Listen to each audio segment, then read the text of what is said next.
கேரளாவில் இடதுசாரிகள் பாரதிய ஜனதா கட்சியின் ஆதரவுடன் போட்டியிடுவதாக காங்கிரஸ் தலைவர் ராகுல் காந்தி குற்றம் சாட்டியுள்ளார்.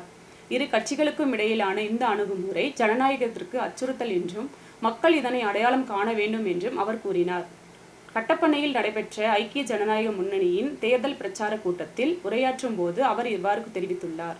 கேரளத்திற்கு வந்தபோது பிரதமர் நரேந்திர மோடி சபரிமலையில் உள்ள தங்க நகை கடத்தல் பிரச்சனையில் அமைதி காத்ததை குறித்தும் ராகுல் காந்தி விமர்சித்தார். மாநில அரசுக்கு எதிராகவும் முதலமைச்சர் பினராயி விஜயனுக்கு எதிராகவும் குற்றச்சாட்டுகள் முன்வைத்தும் எந்த விசாரணையும் நடக்காதது சந்தேகப்படும் விதத்தில் உள்ளதாகவும் தெரிவித்தார். இதன் மூலம் பிஜேபியும் இடதுசாரி அரசும் இடையே உள்ள ரகசிய ஒப்பந்தம் தான் என்றும் அவர் கூறினார். The hidden reality is that the LDF is being fully supported by the RSS, the BJP and the Prime Minister of India.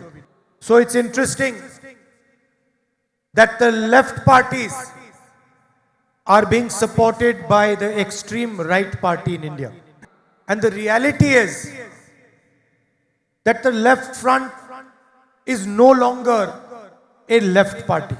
It has become a corporate party just like the BJP. Kattappana Saint George பள்ளிக்கூட மைதானத்தில் helicopter வழியாக ராகுல் காந்தி மாவட்டத்திற்கு வந்தார். தொடர்ந்து வாகனத்தில் கட்டப்பனை நகரசபை மைதானத்தில் சிறப்பாக தயார் செய்யப்பட்ட ஸ்டேஜுக்கு வந்தபோது தலைவர்களும் தொண்டர்களும் சிறப்பான வரவேற்பு கொடுத்தனர். ஏலக்காய் மாலை உட்பட ராகுல் காந்திக்கு அணிவித்து வரவேற்பு கொடுக்கப்பட்டது. கட்டப்பனை நகரசபை அலுவலகத்தின் முன்பகுதியில் உள்ள போர் நினைவிடத்தில் ராகுல் காந்தி மலரஞ்சலி செலுத்தினார்.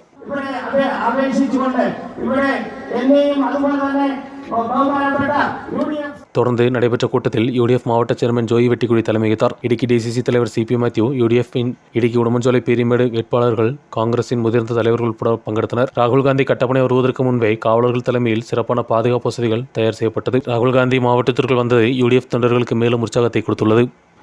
News bureau, Kattappana.